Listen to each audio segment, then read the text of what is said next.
The clerk will read the order of the day.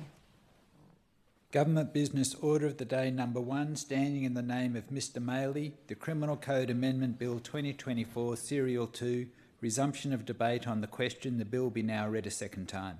I call the next member to speak in the debate. Opposition Leader.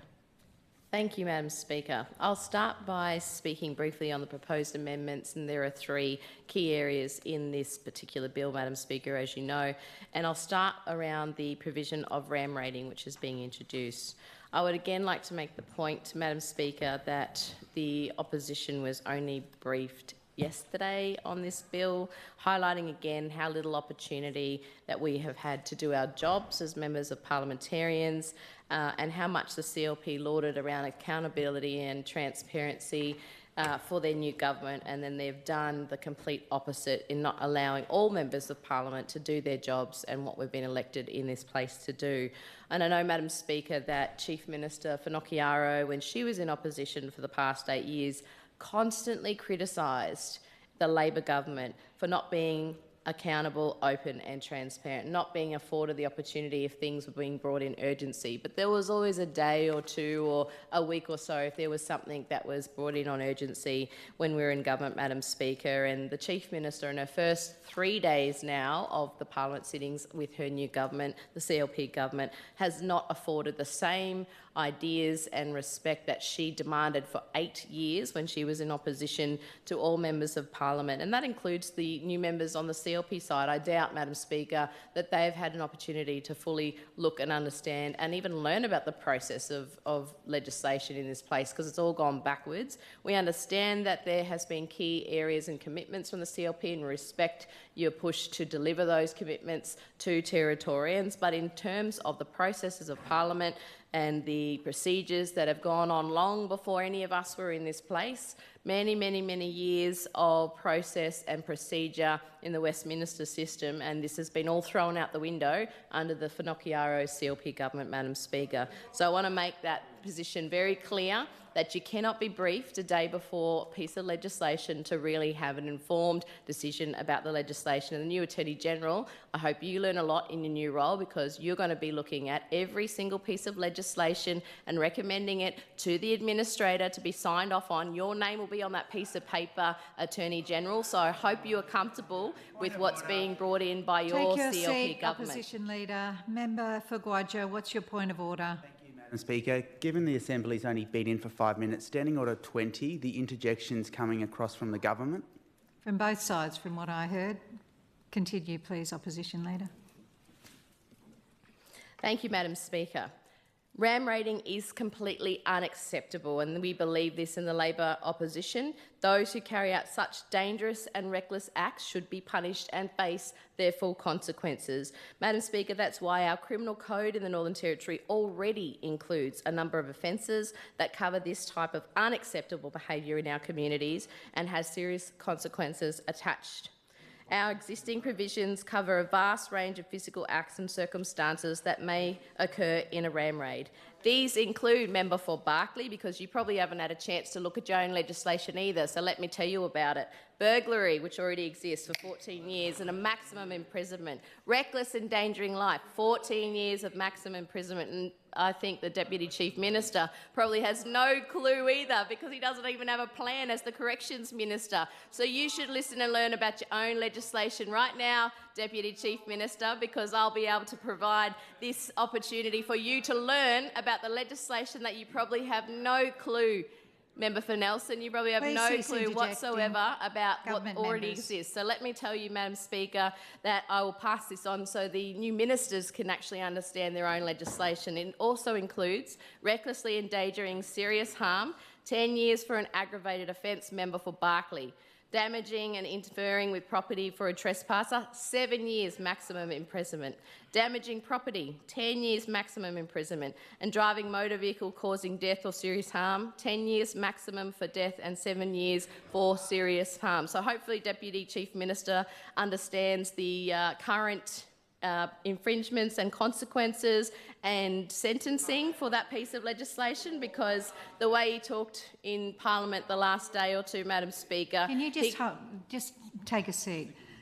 Deputy Chief Minister, please stop interjecting. Let the member speak. Continue. Madam Speaker, I appreciate the opportunity to talk about this very important legislation because it will impact the territory, and we hope there will be positive impact for some of these areas, but there is one key element of this bill that we fundamentally disagree with. This, however, Madam Speaker, is an important part of the process of Parliament, and we do support the legislation around RAM rating, but we're simply pointing out, Madam Speaker, the areas of consequences that do exist, and we are saying and agreeing with the government that this is unacceptable behaviour in our communities. There is largely window dressing from the CLP in this case, Madam Speaker, as I've just outlined some of those key penalties that exist in the current legislation. So trying to look good and popular, it doesn't actually work when you're in government. No one likes you when you're in government anyway, but when you're actually trying to make a difference, that's what you really need to focus on, Madam Speaker. That's my advice to the new CLP government. What's going to improve community safety, Madam Speaker, is putting in place effective behaviour change measures, including diversion programs. We are yet to hear from the CLP government how this will work under them governing the Northern Territory. We wait eagerly to hear, to listen, hopefully to support, but at the moment we know they don't even have a plan in the corrections space, so goodness knows how they're going to try and stop, divert and prevent crime in the Northern Territory when they can't even get their act together to provide a plan on how to prevent. Madam Speaker, when we're looking at the process of generational change, we need to always ensure that there is investment in health, housing, education, infrastructure, training, employment. We've made this point all week. We will continue to make this point for the next 4 years, Madam Speaker, and we will do our job in opposition to make sure the CLP government is held to account to reduce and to prevent crime and to fix crime, which is what they promised Territorians from the 24th of August. Madam Speaker, our Labor opposition does not have an issue with the RAM rate amendments, as I've said, but there are largely unnecessary areas that have already been reformed by the former Labor government in strengthening and bringing in the legislation that we did, so I'll leave it at that, Madam Speaker.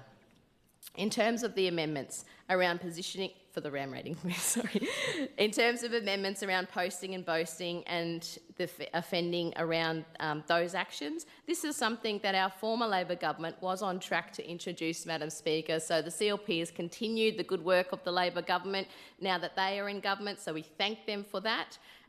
We know that social media platforms have had harmful impact across all of our communities, the digital communities that do also create harm on the ground and physical harm across the Northern Territory, and that we do support measures from the Labor opposition's perspective to ensure that there are targeted consequences for posting and boasting, and that there is offending behaviour that is absolutely targeted by our law enforcement. This new aggregated offence is one tool in the toolbox, though, Madam Speaker. Again, we also need to be focusing on our efforts of investment on prevention, education, pathways to employment, and particularly around education of social media and the harms and the effects of social media, not just on adults, Madam Speaker, but particularly on young people and children. This has been a debate and a conversation that is happening nationally when we talk about digital media and social media, sometimes, unfortunately, anti-social media, we may refer to it. This is something that is also a part of the process when we're looking at kids in school and access to and harmful effects of social media and what people can see and not see, and the online bullying that can occur. This is a serious, serious issue for all of us across all 25 of our electorates, Madam Speaker, and this is an area of concern which the former Labor government did start, so we thank the CLP government for continuing on that work. What I would like to know, and my question would be to Minister Maley, is that we would like to know if the conversations with those social media platforms, those big media giants, have occurred under your new CLP government. We know that the former Labor Chief Minister, Eva Lawler, started those conversations, was meeting with those big social media giants to make sure that this important work that is being brought before the House today does actually have legs, and that we're not going to find ourselves in the situation of what they have done in the USA in having Senate inquiries and political inquiries into the harms and the effects of social media. So we'd like to see a change, and we know, again, across all jurisdictions in Australia, they're battling with this. The Northern Territory, it is an area of concern, and we will support the government when it comes to making sure that social media harm is reduced in the Northern Territory, and that there are clear mechanisms around education and processes that support particularly young people when it comes to the effects of social and online bullying. And of course, the other step of the posting and boasting, which is brought before the House in the legislation today. Madam Speaker, Territory Labor does not support 10 and 11-year-old Territory kids being locked up in prison cells and being sent to jail. This is a fundamental belief by our Labor team. This is a fundamental belief by the Labor Party, and we know that there are thousands of Territorians, Madam Speaker, who are concerned about this part of the legislation that is before the House today. We believe it is a dark day for the Northern Territory to be going steps backwards in time, to think that the government of the Northern Territory believes the best way to support a 10 or 11-year-old who gets themselves in trouble, who does the wrong thing, should be locked up in a prison cell. It is indeed a dark day, Madam Speaker. We stand with the members of the Territory Parliament crossbench. We stand with Victims of Crime NT. We stand with the many health professionals and particularly paediatricians. We stand with the Northern Territory Children Commissioner and the National Children's Commissioner and community members right throughout the NT in all 25 electorates that we represent, who believe that we should not be locking up 10 and 11-year-old Territory kids, particularly when you look at some of our children in the Territory who have significant social, cognitive, health and well-being challenges. The vast majority of these children who end up in the justice system, Madam Speaker, already face significant challenges in their young lives. Before I get to some of the substantive points of this particular part of the legislation, Madam Speaker, it is worth reminding the House of the history and context of the issues that we face here in the Northern Territory. Madam Speaker, we know because all of the evidence that leads us to date tells us this. Evidence, not opinion, Madam Speaker, and that when a child comes into contact with the criminal justice system, the more prolonged the involvement within the justice system, it is more likely that child will reoffend. This is not opinion, Madam Speaker. This is fact and in evidence. On this basis, Madam Speaker, the Royal Commission into Protection and Detention of Children in the Northern Territory recommended that we raise the age of criminal responsibility to 12 years. We know across the rest of the country at the time, Madam Speaker, the age was being discussed as 14. Here in the Territory, we took the first steps to raise the age to 12 years old.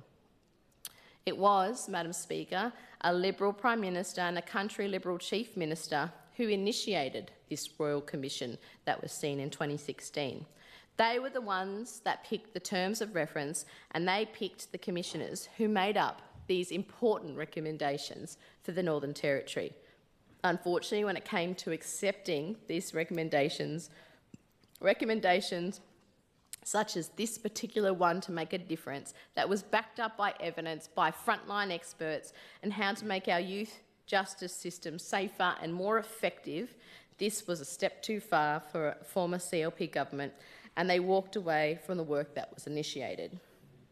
In the modern era, time and contemporary time, we see the new CLP government stepping back in time to take away all of this good work and to not even listen to a single expert. It was our former Territory Labor government that moved to raise the age in line with this recommendation of the $50 million Royal Commission recommendations, Madam Speaker. When a child aged 10 or 11 is sent to prison, it is not likely they will come out as a model citizen. It is likely they have already been failed by adults. This was spoken about in a recent report, particularly by the Northern Territory Children's Commissioner, Madam Speaker. It is likely our kids who are in the justice system have also been failed by the education system. They may have also been failed by the child protection system.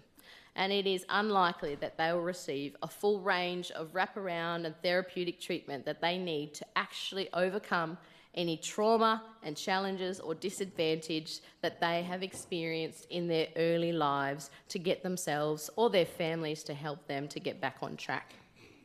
Madam Speaker, we have heard from a lot of what the CLP has talked around consequences, but we know that neurological development of a child's brain, that the age means they cannot fully appreciate the nature of their actions. Children's functionings in terms of planning, reasoning, judgment and impulse control has not fully developed by this age, Madam Speaker, which is a significant factor when considering criminal culpability. Again, Territory children need care and support, not punishment. Madam Speaker, every time a child comes in contact with the criminal justice system, it makes it more and more likely that they will come into contact again and again and create a cycle of life in the justice system.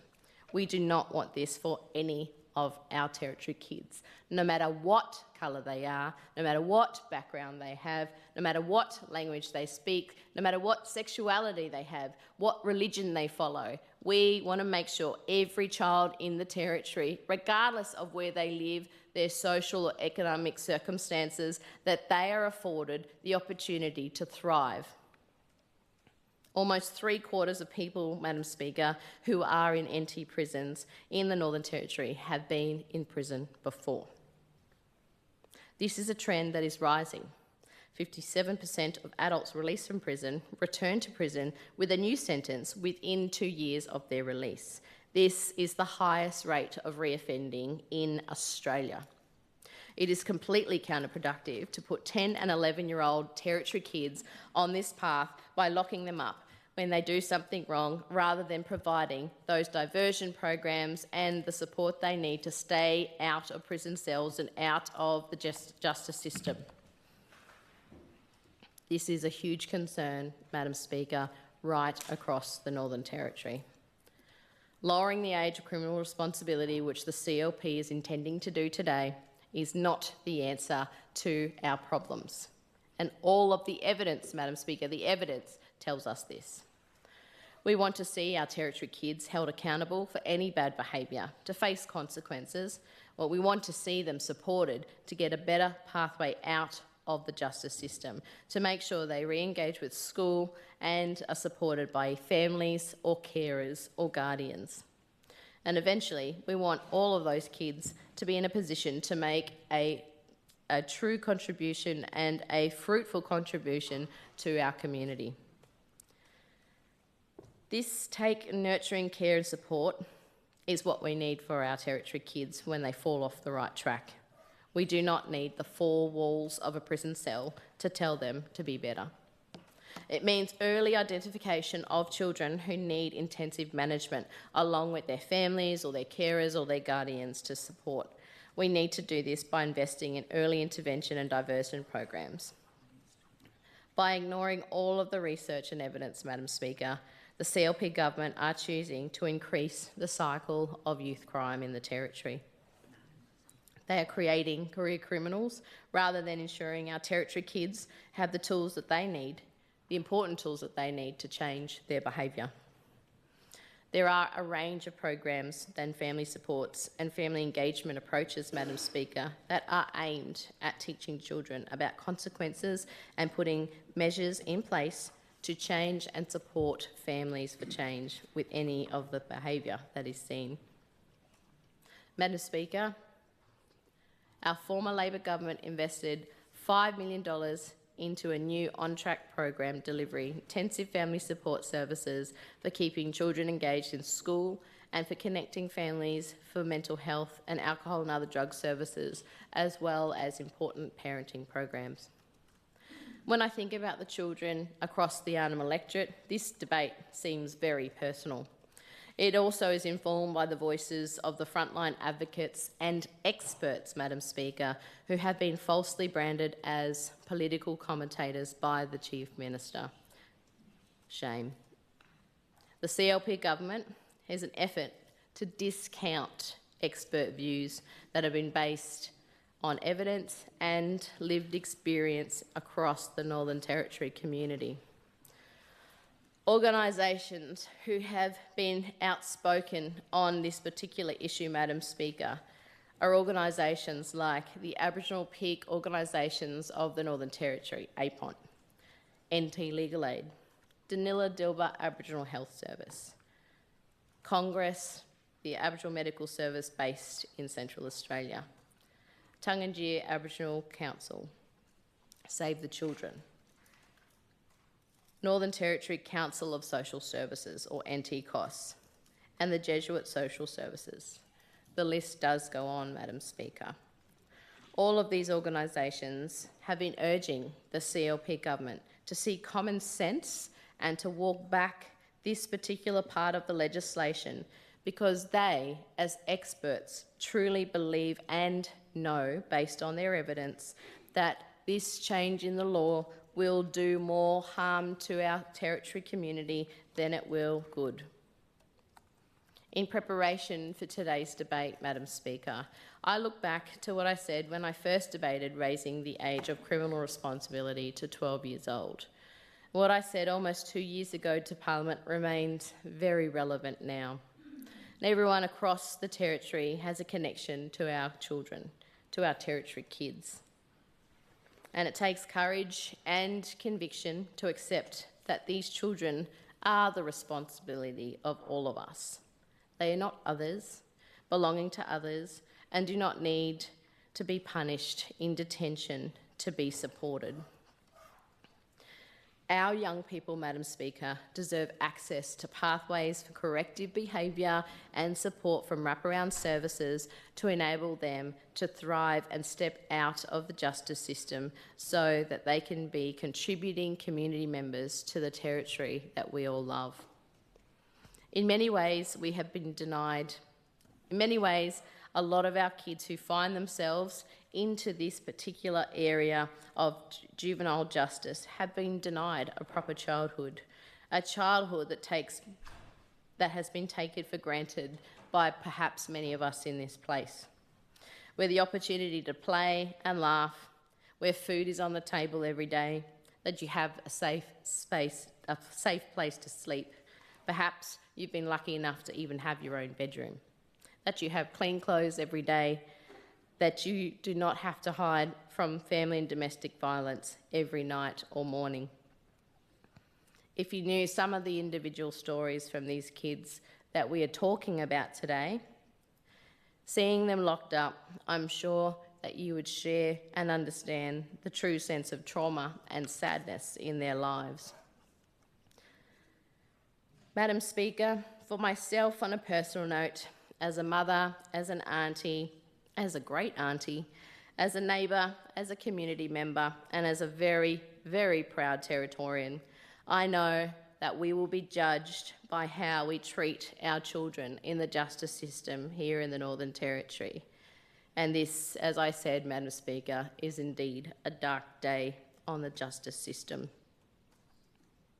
All of us in this place know there are no quick fixes when it comes to the justice system, when it comes to crime, and we need to ensure we are putting our focus, our resources, our efforts, and indeed our love into ensuring that these children in the justice system are supported, guided and cared for in order to be able to live a better life, in order to live a safer life, a life that every single one of our Territory kids deserves. Indeed, they do not always get. Madam Speaker, I would like to remind our Chief Minister and the member for Barkly that both of you signed the Aboriginal Justice Agreement. That was alongside the former Chief Minister, Michael Gunner, myself as the former Attorney General, David Woodroffe and Deborah Di Natale. We all sat and we all signed that piece of paper. The aims of that Aboriginal Justice Agreement, let me remind the House, and particularly to our new members, the aims of the Aboriginal justice system in the Northern Territory, which was signed bipartisan by the CLP and Labor together, is around reduce offending and imprisonment of Aboriginal Territorians, engage and support Aboriginal leadership, and improve justice responses and services for Aboriginal Territorians. And what the CLP government is doing today, Madam Speaker, flies in the face of that bipartisan agreement that was made several years ago by the now Chief Minister, Leah Finocchiaro, and by the now Minister of Edgington, Steve Edgington, the member for Barkly. The CLP government, through this particular action, is dooming our young Aboriginal Territorians to a life of disadvantage, reduced opportunities, and poorer education and employment pathways for not just the time they're involved in the justice system, but indeed the rest of their lives. Chief Minister and member for Barkly, if your signatures mean anything on the Aboriginal Justice Agreement, if your words are anything that you measure yourself by, please, we urge you and implore you to pull this part of the legislation out to ensure that we honour, as a party, as a parliament, we honour the commitments that were made around the Aboriginal Justice Agreement, to work together, to listen to frontline experts, to listen to those legal expertise that ensure that all of us across the Northern Territory are working to break the cycle of crime for young people once and all. I urge every single member in this parliament to contribute to today's debate. As I've outlined, Madam Speaker, the first two elements of the amendments to the legislation is something that the Labor opposition has no issue with, around the ram rating and around the post and boast consequences. What we fundamentally disagree with and do not believe in is lowering the age of criminal responsibility to 10 years old. And Madam Speaker, we know that we have people in the CLP government who probably are feeling very uncomfortable with this part of the legislation. 3 people in the CLP government have legal degrees, and I'm sure the legal fraternity have reached out to them with their expertise and said this is not a good idea. And I wonder if you're listening to those expertise, CLP government. We know that our treasurer for the CLP government, the member for Namatjira, was in many years in corrections, and I'm sure he has many good conversations with former colleagues. But I wonder if he feels comfortable, Madam Speaker, with knowing that his former corrections colleagues will now be dealing with 10 and 11-year-old kids locked up in prison cells. And I wonder if they're saying, that's a great idea. Well done, member for Namatjira, Bill Yan. That's a great idea. Let's lock up kids so we can look after them in jail to then get them out of jail. I wonder if they're the conversations that the CLP Treasurer is having with former corrections colleagues. Because I would love to hear from the contributions, particularly every single minister who sat around the CLP cabinet to pass this in cabinet to then bring it to the House today. And particularly our new members, the crossbench and the CLP members, Madam Speaker, the conversations that they've had with their constituents. We do not disagree, let me be very clear, Madam Speaker, putting this on the record. The Labor opposition do not disagree with consequences for young people. What we disagree with, and we will fundamentally fight back against, is lowering the age of criminal responsibility to see 10 and 11-year-old children, Territory children, locked up in prison cells. And I really hope that after, I know the CLP is intending to push this legislation through today, but I really hope that each of the CLP government members, whether they're new or if they're ministers, if they're new members or ministers, either one, I don't care, I really hope each and every one of you uses the responsibility that you have in government to go to the youth detention centres, to go to our corrections facilities right across the Northern Territory, to walk through those facilities and to truly say with your hand on your heart that this is the best place for a child, a 10-year-old or 11-year-old child, if they've done the wrong thing. I want you to come out of that detention facility or that jail and tell your constituents, to tell your friends, to tell your families that you truly believe a 10 or 11-year-old should be locked up in a prison cell. I want each and every single one of the 17 CLP members to go and do that. And then come back into this place and then you tell us that you've made the best decision for young people in the Territory. I would love for all and every single one of the government to do that, to take responsibility. You're all loving that you all won in the government, and we respect that. We absolutely respect that. But we want you to take responsibility when those kids are locked up, the Deputy Chief Minister. When those kids are locked up, I want you as the Corrections Minister, member for Nelson, to go and come out of that prison cell and say, that's great. Now I can help this 10-year-old and 11-year-old child for the better. I am now the Corrections Minister, and that is the best place for that child to be, in a prison cell. Take your seat, please. Opposition Leader. Point of order, Member for Nightcliff. Standing Order 20, please, no interruption. I agree. Deputy Chief Minister, please stop interjecting. Leader of the Opposition. Thank you, Madam Speaker, and thank you to the member for Nightcliff. I hope, implore and encourage all 17 of the CLP members, particularly the Corrections Minister, particularly the Chief Minister, and particularly our former Shadow Attorney General, who did not get the Attorney General role, the member for Berkeley, as well as the Attorney General, who's giggling away thinking it's great fun over there. I want all four of you, as the executive leadership of your CLP government, to go in and to see those jails, those prison cells, come out and you tell the public that this is where our 10 and 11-year-old kids should be. Please go and do that after today, because I very much doubt you've done it already in your 7 weeks of gloating, member for Catherine. That's great, so I'm glad.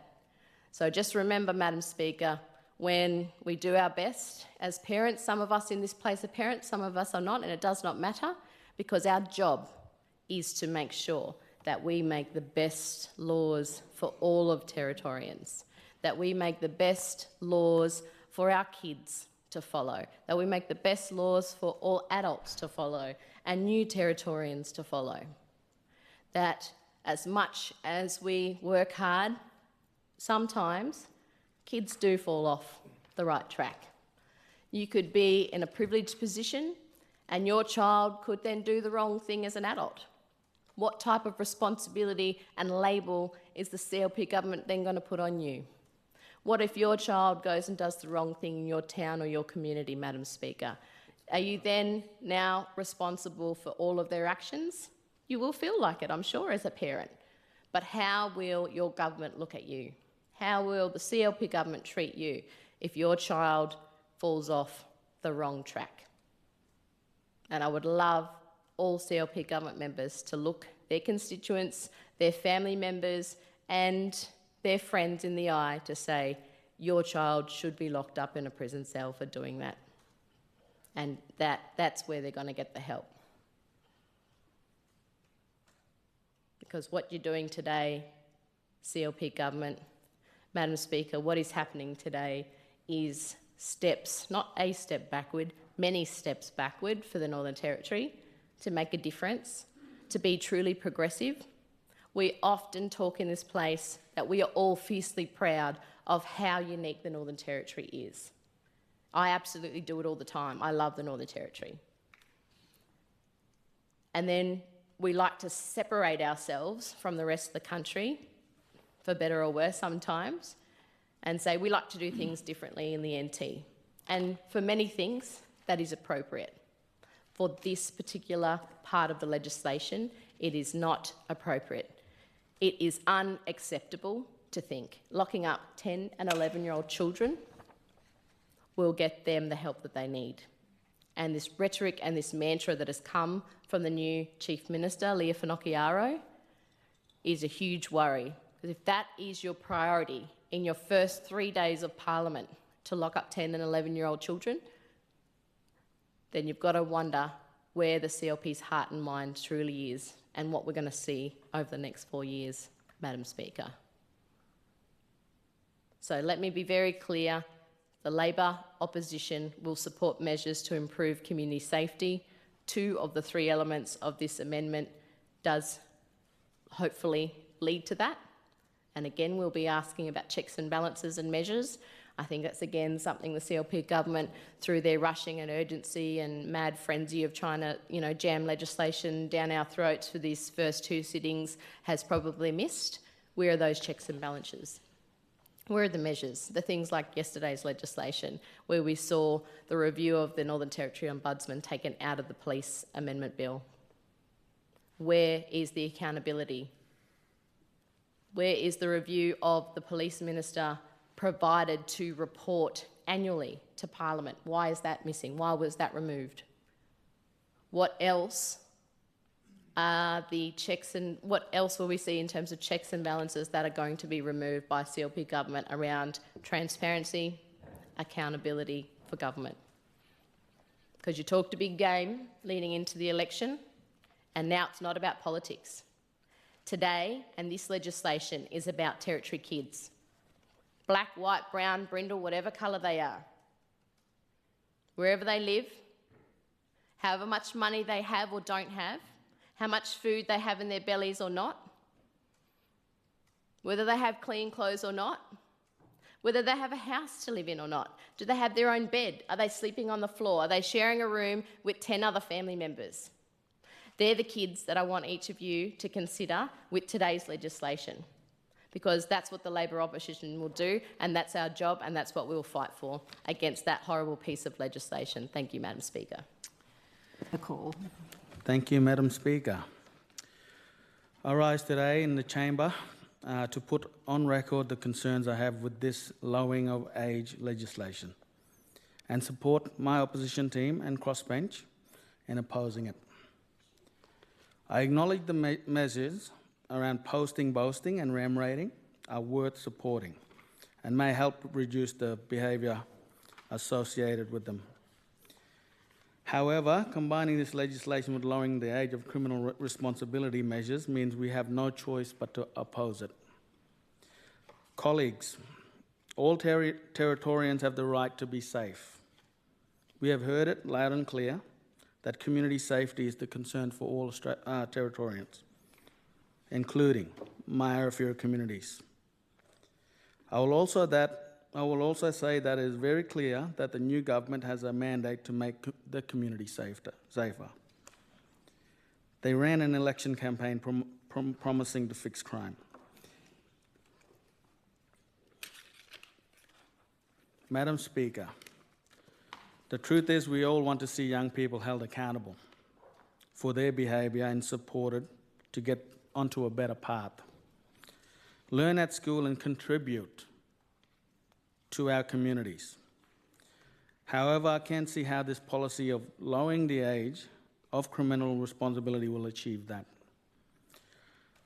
Certainly a good slogan for the news, but it won't stop crime or youth offending. How do we know this? Because the people with knowledge and experience in this field have told us. The Chief Minister calls them political commentators. They are overwhelmingly Territorians and subject matter experts.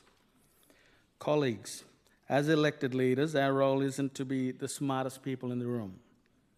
It's to listen to the frontline expert and our constituents and make decisions in the best interest of the Territory. This is how good evidence-based policy starts. As leaders, we are lucky to have access to and the opportunity to speak to brilliant people, get advice and seek feedback. So we are wondering where the experts are to support this lowering the age legislation. What consultation has the CLP government undertaken with those in the sector? The lack of support from anyone working in the youth justice sector for this legislation is a glaring issue that cannot be ignored. We know that stakeholders, including Criminal Lawyers Association NT, NAJA, Law Society, APONT, NT COS, and the Children Commissioner, oppose this change. The Productivity Commission has also criticised it, calling it a move lowered the age of a backward step that will likely lead to more youth crime. Even Victim of Crime NT, an organisation that you would expect to support these measures that enhance community, have come out against the change. Their stance is clear. This will not help the victims of crime or keep the community safe. Let's look at the reasons why Labor has raised the minimum age of criminal responsibility from 10 to 12 years in the first place. It was not based on whim, but on evidence, and in line with the recommendation of the Royal Commission into the protection and detention of children. We listened to people who worked with young offenders, and it was what experts were saying that would make a difference. We know there is a well-worn path from juvenile justice facilities into adult ones, and we need to break that cycle, not feed it. By locking up 10-year-olds, the government is actively choosing to ensure that child's relationship with the judiciary system is firmly embedded at an early age. You don't need to put a 10-year-old in front of a judge to change them. Change happens when kids receive intensive management for their environment with their families. We do that by making sure that they have the tools to do this, by investing in early intervention and diversion programs. Across the territory, there is a range of programs, family supports and family engagement approaches are teaching children their errors, implementing measures to change their behaviour. That's happening now. Instead of focusing on measures we know will not fix the issues, we look at successful models, like in my Arafura region, my community of Manangrita. Namalaya cultural leaders and justice group. The approach they take is rooted in culture, care, and connection, and they work to do this, provide alternatives to custody. Keeping young people on the right path is making a difference in the lives of the people of the community. Their model focuses on prevention, support, and healing rather than punishment. They've built a system that engages young people with their culture and the wider community, providing them with the support opportunities to turn away from crime before it takes over their lives. Madam Speaker, Namalaya's program just don't respond to crime, they prevent it. They identify vulnerable children early, and through cultural mentoring and youth work, they ensure these kids stay on the right path. This includes after-school program, youth creative projects, bush trip, cultural trips, all of which foster a deep sense of pride and identity and belonging. The approach emphasises restorative justice. When a young person makes a mistake, elders and cultural leaders intervene to mediate the solution, helping both the offender and community heal. This way, problems are solved without criminalising the young person. I know this approach is different. It works because it focuses on the root causes of youth crime.